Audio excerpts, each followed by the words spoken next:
shall be discreet.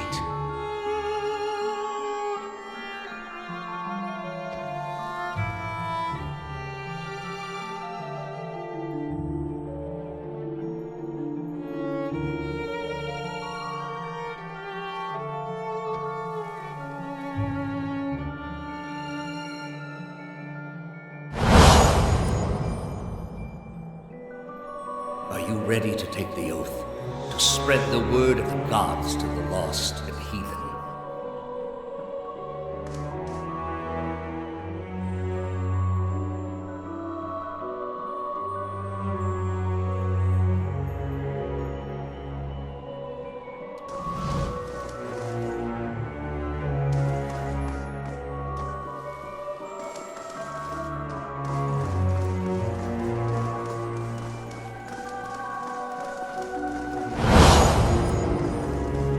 I am trusting. If you do not, you will have greater powers than me to answer to. But you will answer to me as well.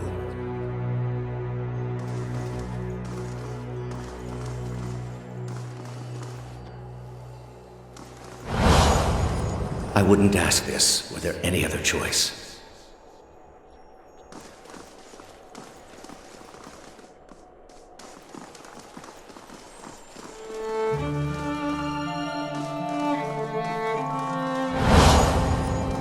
This is...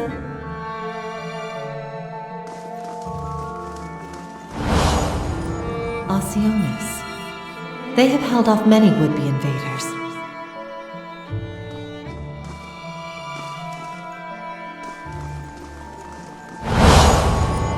You are ready to give a confession? I'm ready to hear one from you.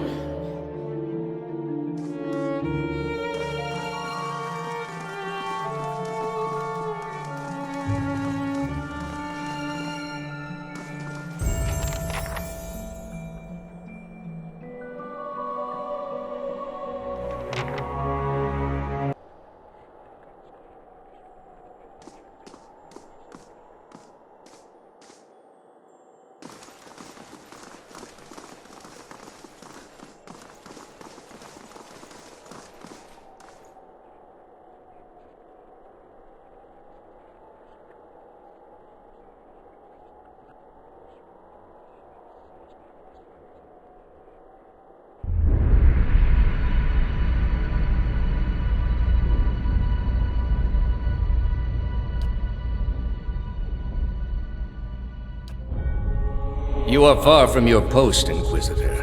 What brings you here?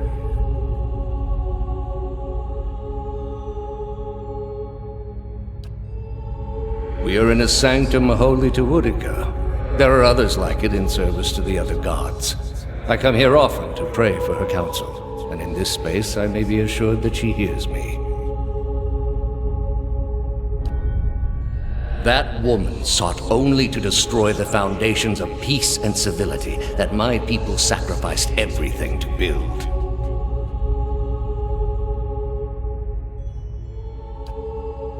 It has many uses, but its purpose is to bring structure to the chaos that surrounds it.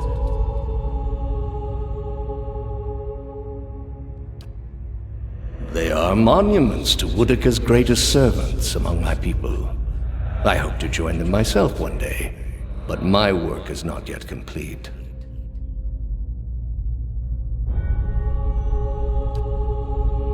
The Inquisition was based on the need to cut the flesh from a rotting wound.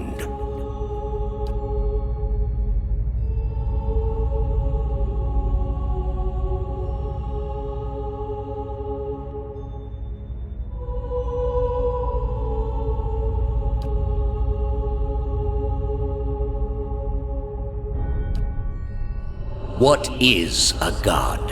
A higher power? A rewarder of good deeds and punisher of the wicked?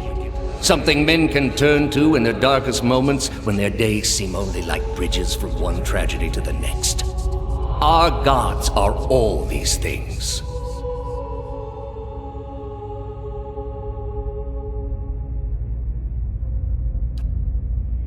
We are in a sacred place within earshot of the gods themselves. This is not the time. You've been through much these past few months.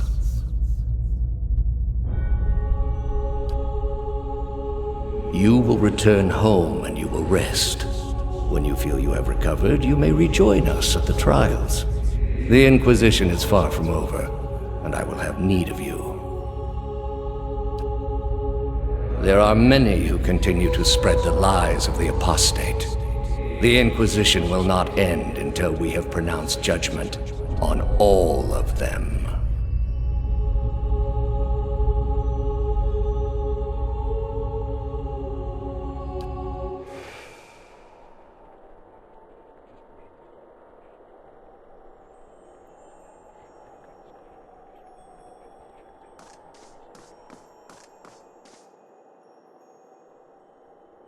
How did you find it?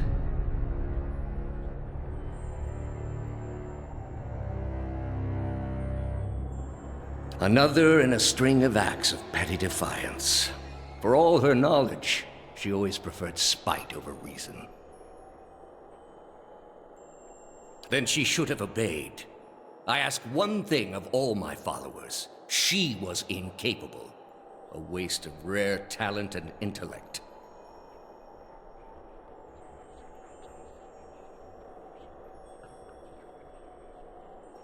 What of your cohorts, then? They have followed you to their deaths. Is it loyalty that brings them here? Or is it, as my agents suggest, that they have no direction of their own? You worshipped Aethys, did you not? Your spies are good. What gave me away? The cape? Yet when your god needed you the most, you chose your country. We were being invaded. Not by anyone who was acting like a god. Then I should think your hometown gave you a hero's welcome when you returned. They gave me one. It didn't last, but what does? Neither faith nor loyalty in your case, I think. Your god deserved better from his follower. You have devoted yourself to studying the work of my people. Why? I thought your people had much to teach us. That we too could create great machines, improve our ships, make an empire as vast and impressive as yours ever was, built upon your secrets. And did you ever consider that these were things you were never meant to understand? That their comprehension is beyond you?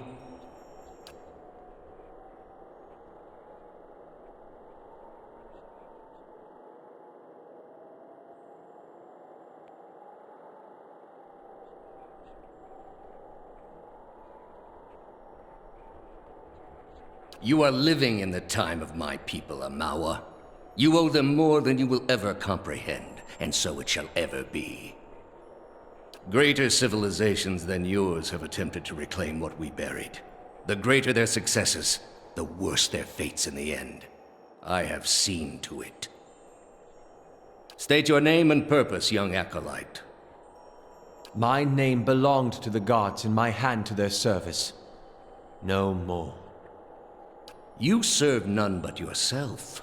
Without contact with your order, you can have no higher purpose. Only the base concerns of the flesh. You have cast yourself from our ranks. And I should have done it years before. I'd rather live in uncertainty than servitude. And that uncertainty would lead you where it leads everyone. To doubt, to emptiness, to the many cruelties inspired by disbelief. You will have to forgive your Grandmaster for remaining skeptical of his initiate's choices. You are far from home, dwarf. I knew my hunt would send me a long way from Masuk. It was a challenge I was glad to undertake for my village. A journey, then? It must be of some import to take you so far and to last so long. Anything worth doing comes at great cost. So it was worth it, then, to tell a dying beast of things it neither understood nor had memory of. You are here because you are lost. The gods cannot reach everyone, I'm afraid. May you fare better in your next lives. I gather you have had your soul awakened. Why else would you shadow my footsteps like some stray mongrel? You think I have something to offer you? But our business was concluded long ago. You think your abilities only flow in one direction. That isn't how it works, I'm afraid. Not for me. For all that you saw of my soul in the sanitarium, I saw as much of yours.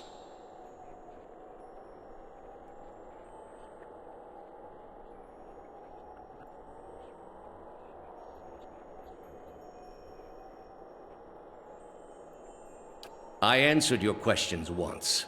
That your soul is not fit to accept the answers is of little concern to me. I lied to no one. Not to you, not to anyone. The gods are real. They are everything we need them to be, and the world is better for it.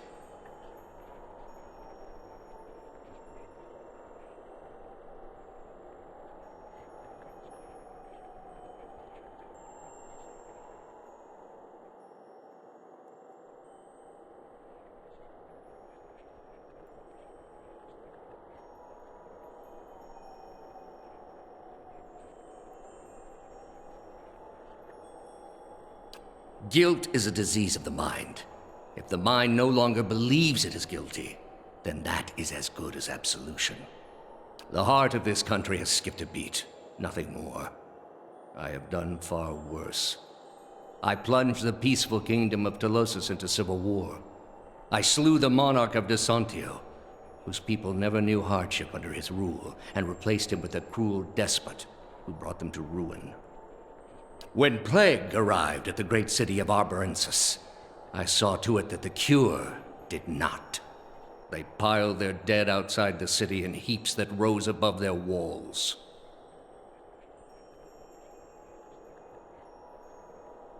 That's where you are mistaken. There was a time, back when your soul was still a shapeless mist, when the world believed only in false gods. Thousands of them. Gods that told them to take slaves. Gods that told them to make war upon their neighbors and devour the slain. Gods that told them to burn their children alive and cover themselves in the ashes as a sign of their faith. But all that changed when they learned of the true gods. Our gods. All those misshapen, bestial instincts melted beneath the radiance of our God's majesty. You could see it in their eyes. That dull emptiness replaced with the glimmer of a kindled spark.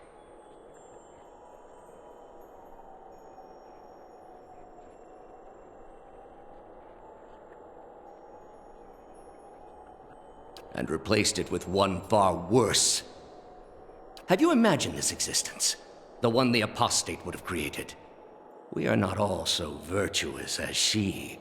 Without our gods, the most wicked, the most tyrannical, they would take that power for themselves. But more than that, it would be a hollow existence. All mysteries forever unanswered. All purposes constructed from meaninglessness. No endings to bring closure. Only a wheel, turning without mercy, grinding our spirits to dust.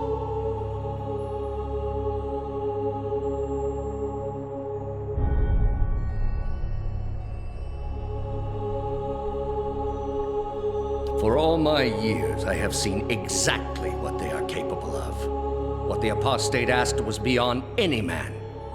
All I have seen, the millennia of experience. I will not be dissuaded from this course. This is the only way. You have not thought this through. There is no leaving this place for you. I allowed it once. But you have made it all too clear what a mistake my mercy was. With your soul and thousands of others, I will see this world purged of its suffering. Hear me, Woedica. Your servant calls for aid.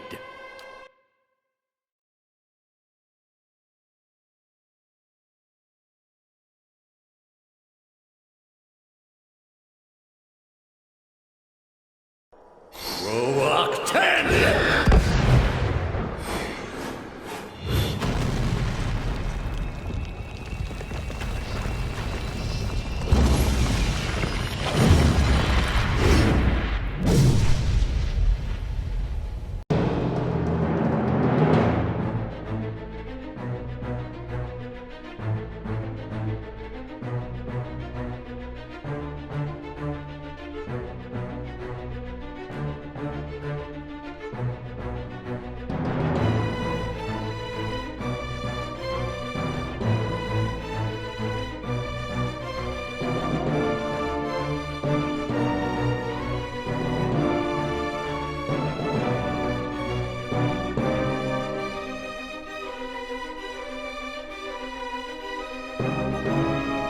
Brave does.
I shall deal with this.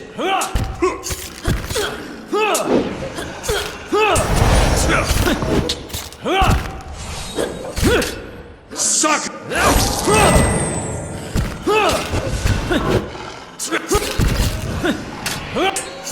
Let's go.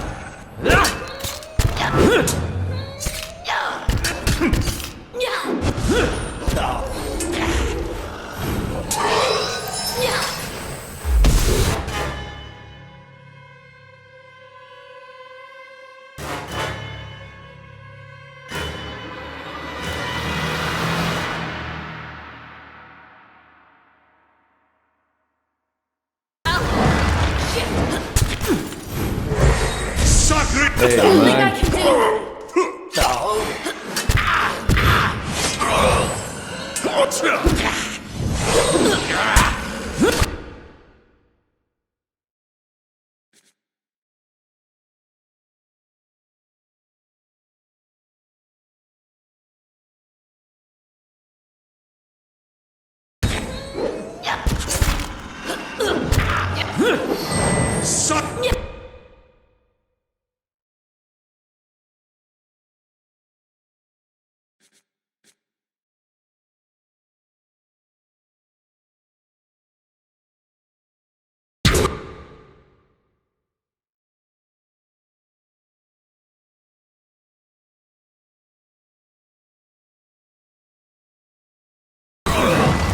Let's leave this part out of the story.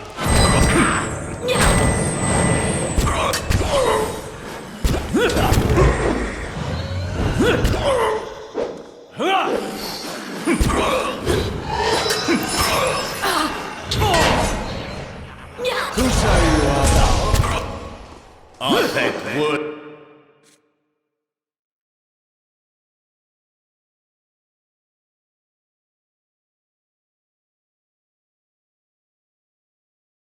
And roar! Brave Dal'Thilad Kilim.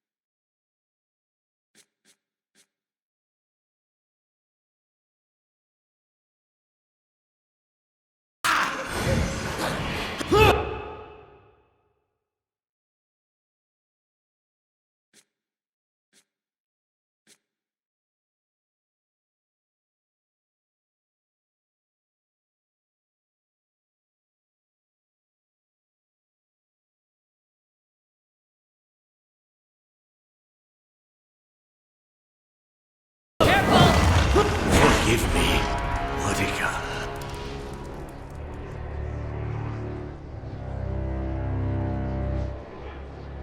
All those lifetimes spent to preserve a single vital secret. I would expect a man to reconsider his choices after the first 500 years. After journeying for lifetimes, I can't imagine his failure, knowing it was all for nothing. He was good at serving his god, I give him that. But he should have picked a better one. He spent his lives, more than any of us will ever know. For what? Binding the world to a lie. Could a man like that ever be redeemed?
Was there nothing there worth saving?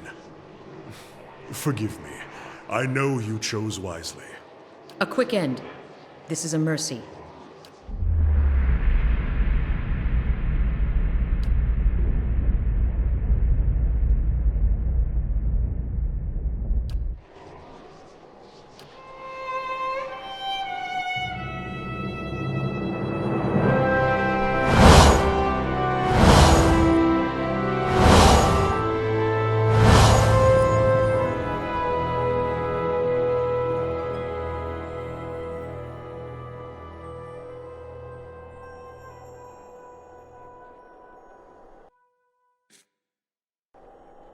Never thought I'd see something like this in my travels. Lends a little perspective, doesn't it? To think, the decisions the Angwithans made thousands of years ago still shape our lives today.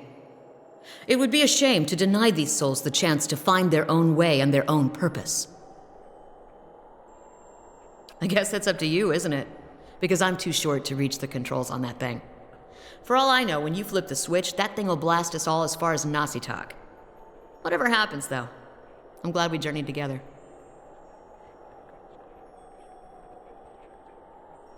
So you did. It's been an honor.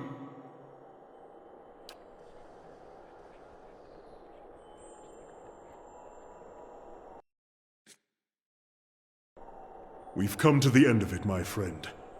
It has been an honor to walk this road with you, and I will regret our parting.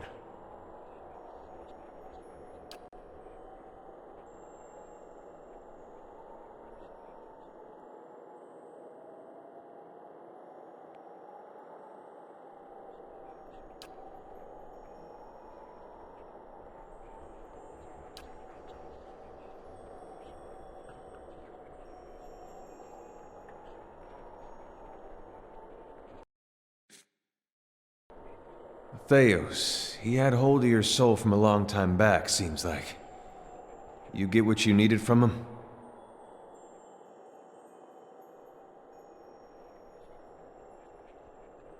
More than most can say. Country's still full of people who are dangerous when they're scared. You'll be feeling better soon, then. Good. That's real good. You got it figured out what you're going to do about all that? Got a lot of people out there thinking they've been abandoned by their gods. There's not much that'll put the fear in you more than that. You can take my word for it. If it was in my power, and I know it's not, but if it was, I'd send every last one of those souls right back where they were supposed to go in the first place. So folks could get back to believing what they used to. And after what you've been through, though, I'm sure you got your own ideas. Better make it good.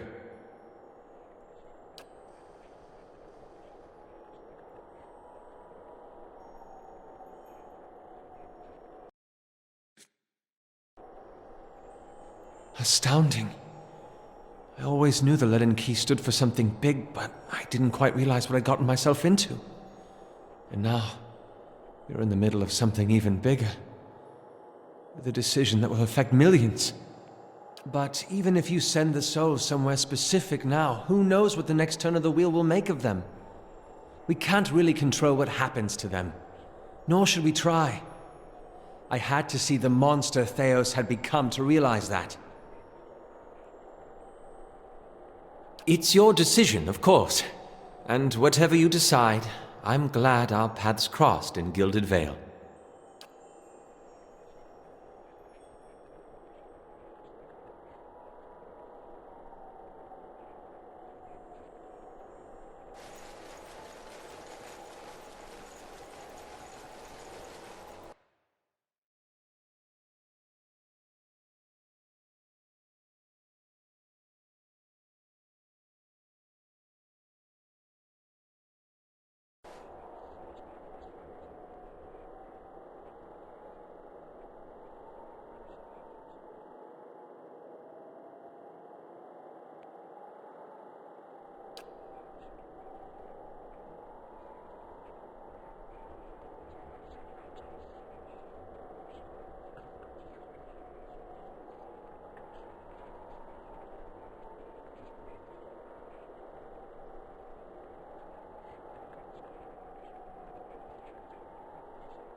At your command, the ancient device became your instrument, spinning to life with deafening resonance and gathering up the swirling essence like thread on a great spindle.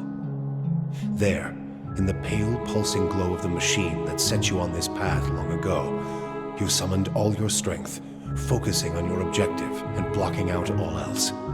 With a single concussive blast that rocked the chamber and sent you tumbling to the ground, you freed the souls from their stasis. Exhausted, your consciousness slipping away, your last sight was of the machine, dark and dormant. Then your eyes closed, and sleep welcomed you at long last. After coming to and searching for some time, you discovered the route Theos used to enter Sun and Shadow, and embarked on a long and arduous ascent back to the surface.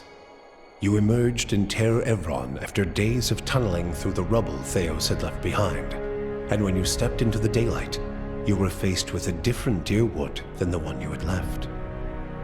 At your direction, the souls diverted by Theos were guided back to the vessels originally meant for them. For the first time, parents of hollow-born children woke to the cries of their infants and looked into their eyes to see them staring back. People fell to their knees where they stood, thanking Helia or Mogren, or even Aethys for their forgiveness of whatever guilt they felt they bore. But for all the relief that had come to some parents, others only found new grief. For many thousands of Hollowborn had died during Wideone's legacy, many by their parents' own hands. For those children, there would be no homecoming. Yet the last Hollow birth was in the past now, and those parents willing to risk trying for a new child were frequently rewarded, often with twins. Many felt they saw Helia's hand in it, and the year would be remembered as the year of Helia's splendor. Though you had killed Lord Radric in his throne room, so strong was his drive to rid his land of Aethasians that he returned to life as a death guard, a deathless crusader for his brutal cause. With the remains of his humanity stripped away, Radric came to see all the people of Gilded Vale as worshippers of Aethys, and one day he led his forces into the village personally to see them all purged from his lands. Gilded Vale was left a hollow shell, its buildings ruined, and its people slaughtered. Even travelers and would-be squatters knew better than to take refuge inside its borders. Lord Radric returned to Radric's Hold, where he remained, keeping eternal watch over his barren domain. Following the assassinations of Duke Avar Wulfgren and Lady Webb, Defiance Bay was thrown into political upheaval. In the ensuing weeks, the streets had become the domain of looters and blackguards. Few dared to step outside their own doors alone or unarmed.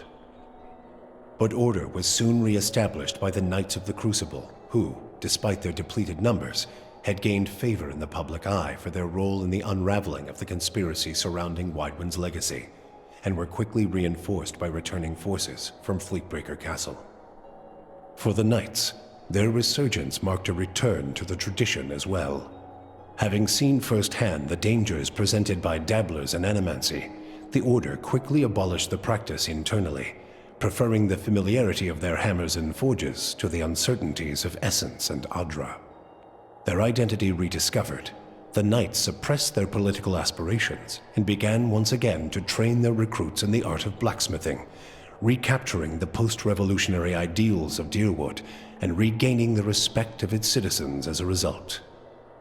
Though the machine atop Ter Noaneth had been disabled, it had not seen its last use.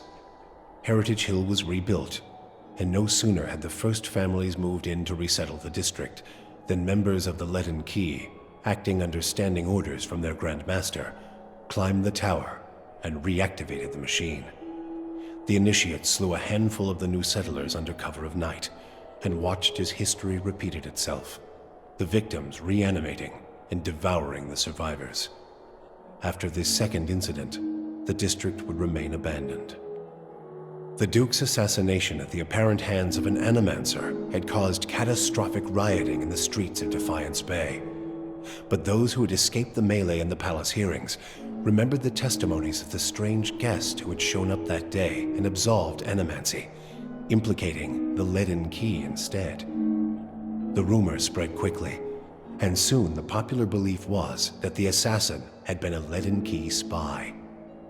When the legacy had lifted, people came to see it not as a sign that the riots had been according to the god's wishes, as Theos had hoped, but as a confirmation that animancy had never been the source of the problem in the first place. Deerwoodans instead convinced themselves that the riots had somehow purged Defiance Bay of Leaden Key spies, and that the end of Whitewind's legacy was their well-deserved reward. The rage against animancers was quickly forgotten, and those who had survived were permitted to return to Brackenberry Sanitarium and rebuild it so they might resume their studies. The rejuvenation of Cadnua was a short-lived endeavor. While the rise of a new master had presented new hopes of the keep being restored to its former glory, time proved otherwise. Plans for maintenance of the structure were postponed time and time again, until ultimately they were scrapped altogether, their master's priorities lying elsewhere. Adair chose not to return home. Still conflicted as to his role in the Saints' War and unsure of his place in the Deerwood, he took a ship to Adir and reunited with his parents. There, he resumed the quiet lifestyle he had grown accustomed to in his years as a farmhand in Gilded Vale. When the dust settled in Sun and Shadow, Aloth looked upon the remains of Theos Ixarchanon, his former master. He saw where the Grand Master had gone wrong and what would be required to undo the harm Theos had wrought. With a flick of his wrist, he burned Theos's robe, headdress, and every other symbol of the man's power. Never again, he vowed, should Kith live in fear and blind obedience to an authority they did not understand. Armed with the knowledge and courage he had gained on his journeys with the Watcher, he set out on the long and lonely task of dismantling the Leaden Key. With both their aims fulfilled, Kana Rua bid the Watcher farewell and sailed back to his beloved Rawatai. There, he reported on his findings to the Lore College. Kana spoke of the Engwithan people, describing both their vile experiments and their inspiring accomplishments. He spoke too of the destruction of the tablet by the Leaden Key, and the group's efforts to erase the Engwithan legacy from the world. Both inspiration and cautionary tales, he said, could be found in the world beyond Rawatai's borders. Kana urged his people to continue to pursue knowledge abroad so that the lessons found there might benefit Tekoa.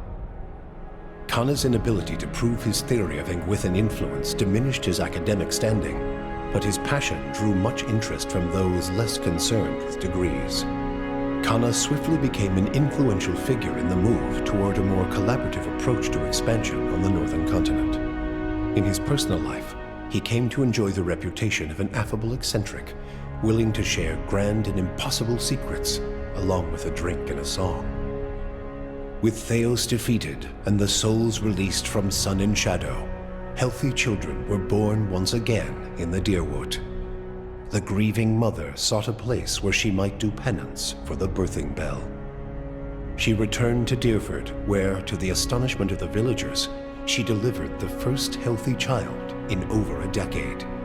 She remained there, and with each new birth, she saw a measure of hope restored to the Deerwood and a measure of grace for her own troubled past.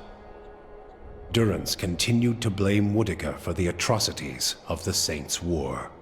Believing Magrin to have been a pawn in the machinations of the Queen that was, and feeling that Theos's expulsion had been a step towards reconciliation with his goddess, Durrance tried for a time to reopen communication with her. When only silence came, he took it as a condemnation of his continued existence. Ultimately, he built a pyre and threw himself upon it, using his own shattered staff as kindling. Sagani experienced the 4 months of her journey back to Masuk in vivid colors. She strove to memorize every moment of her final trip through the Deerwood, Glonfoth, the Valian Republics, and beyond, preparing to tell her village of what she had seen on her long journey. All of Masuk shared in her triumph, and she felt her pride and elation magnified by the joy of her village. Never again did she doubt the value of her sacrifices. After decades as a long hunter, Sagani finally became one of Masuk's most respected elders. She guided her community with wise counsel and a generation after she finally passed, another huntress journeyed into the world to find her soul. For you, the death of Theos brought an end to your waking visions and a silence to the whispers of the past. In their absence, you were able to sleep. The questions of a distant lifetime ceased to trouble your soul. All that remained was what to make of the answer.